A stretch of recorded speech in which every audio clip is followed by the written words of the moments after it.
In 2014, 40,000 cases of child abuse was reported in Texas. Now, almost 2,000 of those victims were helped right here in Edinburgh by Estrella's house.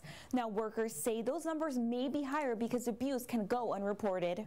Almost daily, Victoria Medina helps children recover from physical and emotional abuse up with sand during a session.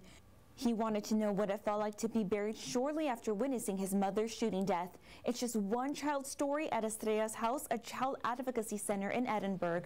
But oftentimes, Medina says abuse goes unreported. Because this is really what we call a crime of silence.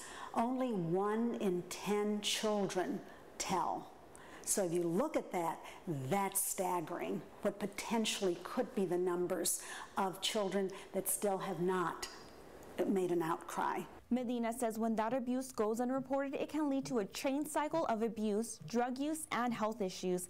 That's why it's important for people to look out for signs of abuse and report it. You, me, any of us have the duty, obligation, and I always tell groups, not only do we have the legal obligation, but if you think about it, we have the moral obligation to report.